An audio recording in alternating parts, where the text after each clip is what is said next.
तो सभी भाई बहनों को नमस्कार, स्वागत है आपका हमारे चैनल दीपी वाई पर। और हमारा जो इंतजार था पेट 2025 एग्जाम का वो पूरा हो चुका है। पेट एग्जाम की जो डेट है वो आ चुकी है। जैसा कि आप सभी देख पा रहे हैं, हम UP SSC की वेबसाइट पर उपलब्ध हैं और हम यहाँ से देखेंगे कि पेट की एग्जाम डेट क्या है। तो पेट की हमारी जो एग्जाम डेट है तो यहाँ पर देखिए लिखा गया है, ये उत्तर प्रदेश अधीनस्थ सेवा चयन आयोग है। और ये परीक्षा संख्या कौन सी है? ये 01/2025 प्रारंभिक अहर्ता परीक्षा पेट 2025। इसकी जो लिखित परीक्षा है वो 6 सितंबर 2025 को दिन शनिवार है और 7 सितंबर 2025 को दिन रविवार को प्रत्येक दिवस ये 2 पाली में आयोजित होगी। पहली पाली का समय है ये सुबह के समय में 10 से 12 बजे तक, और दूसरी पाली का जो समय है वो दोपहर में 3 बजे से 5 बजे तक का समय दिया गया है। और इसके बाद में जो भी डेटा होगा इससे संबंधित वो वेबसाइट पे अलग से प्रस्तुत किया जाएगा। तो एग्ज़ाम डेट तो आ चुकी है, लेकिन इम्पॉर्टेंट बात क्या है? इम्पॉर्टेंट बात है कि हमारी रणनीति क्या होनी चाहिए कि हमारा जो मार्क्स है वो कम से कम 99.5 के ऊपर परसेंटाइल बने। तो उसकी रणनीति क्या है? पहले तो हम ये रणनीति बनाने के लिए पहले हमको ये पता होना चाहिए कि हमारे पास कितना समय बचा हुआ है। तो आज का जो दिन है वो है 14 जुलाई। 14 जुलाई से अगर देखा जाए तो लगभग 14 जुलाई के बाद इस महीने में कितना बचा है? 17 दिन इस महीने बचा हुआ है, प्लस 31 दिन जो है वो अगस्त महीने का बचा हुआ है। और अगला महीना जो सितंबर का पड़ेगा, सितंबर में 6-7 को है, तो आप मान के चलिए 4 तक ही आप पढ़ पाएंगे, क्योंकि 5 को तो पढ़ाई हो नहीं पाएगी। जिन बच्चों का सेंटर थोड़ा दूर जाएगा वो आने जाने में व्यस्त रहेंगे, तो आप उस महीने में आप 5 दिन मान के चल सकते हैं। तो ये कितना हो गया? ये हो गया आपका 48 और 48 5 53। हम लोग मोटा मोटी मान के चलते हैं कि लगभग ये टोटल 50 दिन आपके पास बचे हुए हैं। अब इन 50 दिन में आपको कैसे करना है वो हम बता रहे हैं। पेट का जो एग्ज़ाम है वो देखिए 100 नंबर का होता है, लेकिन 100 नंबर में हम अगर सही रणनीति से चलें तो 50 नंबर हमारे ऐसे होते हैं, ठीक है, जो हमको आसानी से मिल सकते हैं। ये 50 नंबर कौन कौन से हैं पहले उसको देखते हैं। तो सबसे पहला हमारा जो टॉपिक है ग्राफ एवं तालिका का विश्लेषण, ये आता है 10 नंबर का। और तालिका की व्याख्या और विश्लेषण एवं तालिका, मतलब जो टेबल वाले क्वेश्चन आते हैं ये भी 10 नंबर के आते हैं। तो ये 10 और 10 ये टोटल 20 नंबर के हो गए। हमारा टारगेट ये रहेगा कि जो 20 नंबर है, ये जो 20 नंबर है इसको 20 में से 20, या फिर जिन बच्चों का कुछ गलत भी मान लीजिए 2 क्वेश्चन हो जाता है तो मिनिमम 18 नंबर तो हमारा यहाँ से बनना ही चाहिए। दूसरा हमारा जो एक बहुत इंपॉर्टेंट हमको नंबर जो देने वाला टॉपिक है वो है हिंदी का अपठित गद्यांश। अपठित गद्यांश में बच्चे 10 नंबर का ये टॉपिक है, और 10 नंबर में मिनिमम बच्चे 9 नंबर तो पा ही जाते हैं, ठीक है। तो 10 नंबर में से 9 नंबर हमारा यहाँ एम होगा। आप लोग यहाँ देख रहे हैं कि हम लोग हैं यूट्यूब पे, और आप यूट्यूब पे जाइएगा और सर्च कीजिएगा @THEPYQ4U। आप जैसे ही इसको आप सर्च करेंगे आपको सबसे पहले हमारा चैनल देखने को मिलेगा। आप चैनल पे जाएंगे और यहाँ पे जो प्लेलिस्ट वाला जो पोर्शन होता है प्लेलिस्ट, आप प्लेलिस्ट को खोलेंगे और प्लेलिस्ट में आप यहाँ पे देख सकते हैं कि जो डेटा इंटरप्रिटेशन वाला हिस्सा है, आप डेटा इंटरप्रिटेशन को खोलेंगे। इसमें आप खोलेंगे, देखिए आपको 2021 के, 2022 के और 2023 के सारे जो टॉपिक हैं वो कवर कराए गए हैं। तो आप पहले जाके जो प्रीवियस ईयर क्वेश्चन आप उसको अटेंड कीजिए। प्रीवियस ईयर क्वेश्चन जब आप कर लेंगे उसके बाद आपको प्रैक्टिस करनी पड़ेगी हर टॉपिक से, मतलब टेबल वाले क्वेश्चन भी और जो भी ग्राफ वाले जो भी आते हैं, जैसे जो एंगल वाले आते क्वेश्चन आते हैं, अलग अलग प्रकार के क्वेश्चन हैं, जैसे SICI पे आते हैं, ठीक है, लाइन ग्राफ पे अलग अलग क्वेश्चन बनते हैं। तो ये सारे जो क्वेश्चन हैं उनकी प्रैक्टिस, और अच्छे लेवल के जो क्वेश्चन होते हैं उनकी प्रैक्टिस हमारे चैनल पे कराई जाएगी। और मैंने देखा हुआ है कि जो 2021 में क्वेश्चन आया हुआ है सेम पैटर्न पे एक क्वेश्चन 2023 में बना है, और 2022 में जो क्वेश्चन आया हुआ है उसमें भी सेम पैटर्न पे 2023 में क्वेश्चन आया हुआ है, केवल डेटा इधर उधर है, ठीक है। तो ऐसा नहीं कि आप प्रीवियस ईयर क्वेश्चन को पूरी तरीके से आप इग्नोर कर सकते हैं। प्रीवियस ईयर क्वेश्चन तो पढ़ना ही पड़ेगा। 4 DI अगर आती है और हर DI में अगर आप मान लीजिए 4 DI में से 1 DI भी अगर आपको प्रीवियस ईयर क्वेश्चन अगर मिल गई सेम पैटर्न पे, तब तो आपकी बल्ले बल्ले है, ठीक है। 5 नंबर तो आपके फ्री में झोली में आके गिर जाएंगे। तो आपको ये प्रीवियस ईयर क्वेश्चन अटेम्प्ट करना ही करना है। इसके बाद हमारा जो दूसरा टॉपिक था 10 नंबर का जो हमको नंबर देने वाला है वो है हिंदी का अपठित गद्यांश। तो ये सारे बच्चे लगभग अपने आप से खुद ही कर लेते हैं, इसको बहुत पढ़ाने की जरूरत नहीं होती है। ये आप किसी भी जाएंगे किसी भी बुक में आपको क्वेश्चन मिल जाएगा, आप 10 12 15 जो भी अपठित गद्यांश आप कर लेंगे, आपको एक बेसिक आइडिया लग जाएगा कि किस प्रकार के क्वेश्चन इसमें आते हैं। अब हमको जो नंबर देने वाले हमारा टॉपिक है वो है रीजनिंग। तो तर्क शक्ति हमारी ये 5 नंबर की आती है, और इस 5 नंबर में कुछ बहुत ज़्यादा टॉपिक दिया नहीं गया है। इसमें ये जो बृहद, लघु है और रैंकिंग है, ठीक है, ये जो हो जाएगा मतलब ये सीरीज वाले से बन जाता है, मतलब कौन सा बड़ा है कौन सा छोटा है। फिर संबंध, संबंध मतलब कि ब्लड रिलेशन से क्वेश्चन आता है। समूह को अलग करना, वो जो ABCD वाला जो आता है उसमें कौन सा डिफरेंट है आपको बताना होता है। देखिए इसमें क्वेश्चन बनते कहाँ कहाँ से हैं, तो इसमें क्वेश्चन बनते हैं कोडिंग डिकोडिंग से, लगभग आपको 1 या 2 क्वेश्चन आपको मिल सकता है, और कैलेंडर और घड़ी से, ये बहुत इंपॉर्टेंट टॉपिक है। और एक जो है वो आपका ये बृहद और लघु और क्रम और रैंकिंग से क्वेश्चन मिल जाते हैं। चूंकि 5 नंबर का ही है और यहाँ पे टॉपिक जो है वो ज़्यादा दिए गए हैं, तो जरूर है कि कुछ ना कुछ टॉपिक यहाँ पे जरूर मिस हो जाएंगे। तो ये बहुत छोटा टॉपिक है, हमको यहाँ से 5 में 5 नंबर सीधे तौर पे मिल सकते हैं। अगला हमारा टॉपिक है जो इंग्लिश का है। इंग्लिश में 1-2 हो सकता है कि वर्ड मीनिंग दे सकती है, चाहे हो सकता है कि आपको अपोजिट या फिर चाहे मतलब एंटोनिम सिनोनिम पूछ दे, लेकिन 5 नंबर में से मान के चलिए 3 नंबर आपका पैसेज तो आता ही आता है, ठीक है। तो इंग्लिश में भी 5 नंबर में 3 नंबर आपके कहीं नहीं गए हैं। बात आती है अगला हिंदी की। हिंदी भी आपको नंबर देने वाला सब्जेक्ट है।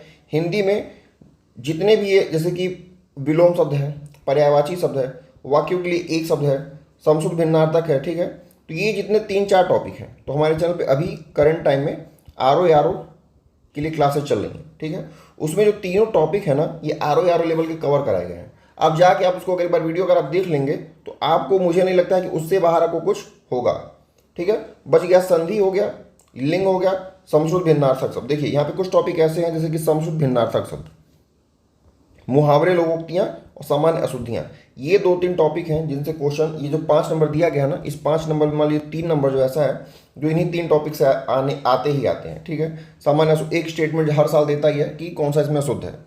तो ये जो 5 नंबर का क्वेश्चन है इसमें से आता तो हमारे चैनल पर लगभग करा ही दिया गया है। बच गया थोड़ा सा 3 टॉपिक बचा हुआ है, इसको भी हम लोग हर टॉपिक को एक वीडियो में अगर कवर कर देंगे तो ये आराम से कवर हो जाएगा। तो 5 नंबर में मुझे लगता है कि 4 नंबर हिंदी में आपके कहीं नहीं गए हैं, इसमें आराम से नंबर मिल ही जाते हैं। मैथ जो इसमें आती है एकदम बेसिक लेवल की मैथ आती है। मैथ में आपके टॉपिक भी बहुत कम ही दिए गए हैं, ठीक है। इसमें पूर्ण संख्या है, भिन्न है, दशमलव है, परसेंटेज एक थोड़ा सा अच्छा टॉपिक है, और इसमें एक एवरेज से क्वेश्चन बनता है। एवरेज में जैसे एक खिलाड़ी वाला क्वेश्चन बनता है, कितने रन वाला एवरेज है। प्लस चाहे मान लीजिए कि कोई अगर वो कमरे में आ रहा है जिसका वेट ज़्यादा है चाहे कम है कमरे के में रहने वाले लोगों की तुलना में, तो उस हिसाब से। और हमारे चैनल पे एवरेज का एक बहुत अच्छा वीडियो, लगभग वो 1 घंटे का वीडियो है। जिन लोगों को एवरेज अगर समझ में नहीं आता है तो उसमें एकदम बेसिक से समझाया गया है, आप उसको जाके जरूर देखिएगा, ठीक है। मुझे नहीं लगता है कि एवरेज उतना आसानी से और कोई आपको पढ़ा सकता है, तो आप एवरेज जाके जरूर देखिएगा।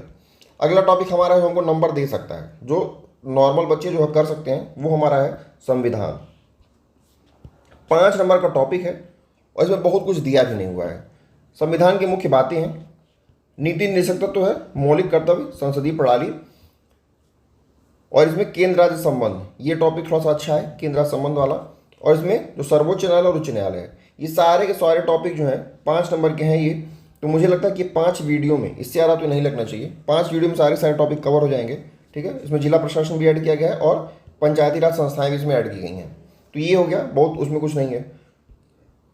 अर्थव्यवस्था में लोगों को दिक्कत होती है, लेकिन मेरे पास अर्थव्यवस्था का बहुत ज़बरदस्त नोट्स है, ठीक है। अगर आप लोग कहेंगे तो मैं इसको जरूर पढ़ाऊंगा। अर्थव्यवस्था 5 नंबर, मान लीजिए 5 में 5, तो 5 में 3 से 4 नंबर आपको मिलना ही मिलना है, जिनको अर्थव्यवस्था एकदम नहीं आती है उनको भी। भूगोल का जो टॉपिक है, भूगोल के टॉपिक में चूंकि सिलेबस इसका लंबा होता है, लेकिन भूगोल के टॉपिक में भी जो कुछ छोटे छोटे टॉपिक हैं, जैसे कि हमारा हो गया टाइम जोन हो गया, ठीक है। जनसांख्यिकी क्या है, जनसांख्यिकी मतलब केवल वही पॉपुलेशन जो हमारी जनसंख्या 2011 वाली है, जनगणना, उसी को केवल पढ़ना है हम लोग को, और हम लोग उसको बहुत पहले से पढ़ते हुए चले आए, बस केवल एक बार रिवीजन हल्का सा मारना है, आपकी जनसंख्या पूरी की पूरी कवर हो जाएगी। जलवायु, मौसम, ये भी आसान टॉपिक है। और ये उसके बाद ये नदी घाटी, भूजल संसाधन, पर्वत नदी, मरुस्थल, वन और खनिज संसाधन, और विशेष करके ये खनिज संसाधन भारत में जो पहले नंबर होगा, केवल हमको वही पढ़ना है। तो भूगोल में 5 में 3 नंबर आपको मिल ही जाएगा आराम से। भारतीय राष्ट्रीय आंदोलन, ये बहुत अच्छा टॉपिक है, और इसमें कुछ बहुत देखिए सीधे पॉइंट टू पॉइंट दिया हो, जैसे कि भारत छोड़ो आंदोलन दिया है, ठीक है, आज़ाद हिंद फौज दिया है, नेताजी सुभाष चंद्र बोस के बारे में पूछा है। फिर जो ब्रिटिश इंडिया एक्ट 1935, सीधे वहां से क्वेश्चन बनेगा। स्वाधीनता आंदोलन के प्रारंभिक वर्ष, मतलब 1857 से लेकर के जो समय चालू होता है वो सब पूछा जाएगा, और बहुत कठिन नहीं है, बस बहुत सिंपल टॉपिक है। स्वदेशी और सविनय आंदोलन, ठीक है, क्रांतिकारी आंदोलन और उसका उदय। तो टॉपिक इसमें हिस्ट्री को, मुझे लगता है कि हिस्ट्री को कवर करना थोड़ा ज़्यादा आसान है, क्योंकि नॉर्मल बच्चे ये सारे लोग पढ़े ही रहते हैं। आता है भारतीय इतिहास। भारतीय इतिहास का टॉपिक बहुत लंबा दिया गया है, ब्रॉड है सिलेबस इसका। इसमें लेकिन ज़्यादातर क्वेश्चन जो बनता है वो बनता है आपका बौद्ध धर्म से और जैन धर्म से। और मौर्य वंश में देखिए सीधे सम्राट अशोक को केवल दिया गया है, तो इसको भी कवर करना कोई बहुत मुश्किल काम नहीं है।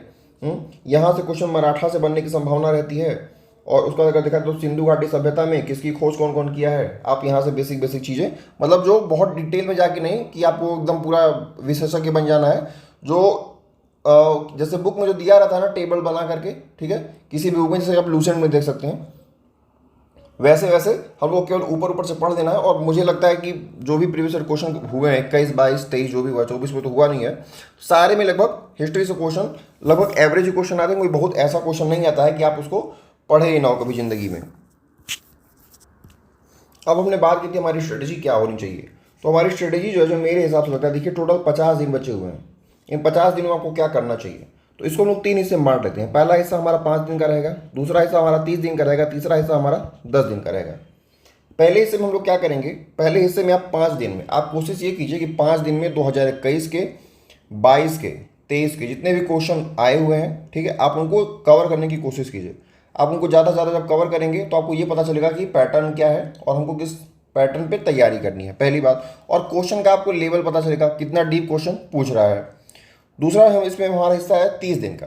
30 दिन में आप क्या करेंगे कि हमारा जितना भी टॉपिक सारा जो दिया गया है, जो भी टॉपिक हमारा है, उसको आप सबको कवर करने की कोशिश कीजिए कि आप ज़्यादा से ज़्यादा आप उसके बारे में पढ़ पाएँ, ठीक। और अंतिम का जब 10 दिन बचेगा तो आप सीधे क्या करेंगे, आप टेस्ट देंगे और उस टेस्ट का रिवीजन करेंगे। ये रिवीजन कोर्स सिलेबस का नहीं है, मतलब पहले आपने टेस्ट दिया, फिर आपने क्या किया, आपने टेस्ट को एनालाइज किया कि आपका कौन सा सही है, कौन सा गलत है, कहाँ पे गलती हो रही है, और जो क्वेश्चन गलत हुए हैं फिर उनको आप सही तरीके से सॉल्व करेंगे कि इसका सही आंसर ये होगा। उसके बाद आप फिर से एक बार फिर से उसी दिन शाम को आप उसका रिवीजन करेंगे, तो उससे ये होगा कि जो चीज़ आपने गलती दिन में सुबह के टाइम में की है वो रात में जब रिवाइज हो जाएगी तो आपके दिमाग में पूरी तरीके से वो सेट हो जाएगा। तो ये हमारा पूरी तरीके से हो गया 45 दिन का स्ट्रेटजी है, और बच गया आपका 5 दिन, ठीक है। 5 दिन देखिए, अगर आप, ये नॉर्मली होता है, वैसे आइडियलिस्टिक तो कुछ भी होता नहीं है, लेकिन अगर आप 50 दिन का अगर आप टारगेट लेके चल रहे हैं तो बीच में जैसे मान लीजिए अगर आप एक वीक अगर आप पढ़ाई लगातार कर लेते हैं, ठीक है, एक वीक आपने मान लीजिए लगातार पढ़ लिया खूब मेहनत करके, तो एक दिन जो आपका रेस्ट टाइम है, ठीक है, वो बहुत ज़रूरी हो जाता है। कोई मशीन इंसान तो दुनिया में है नहीं कि लगातार पढ़ते जा रहा 50 दिन पढ़ लेगा। तो एक दिन आप पूरी तरीके से पढ़ाई से आप पूरी तरीके से कट ऑफ हो जाइए।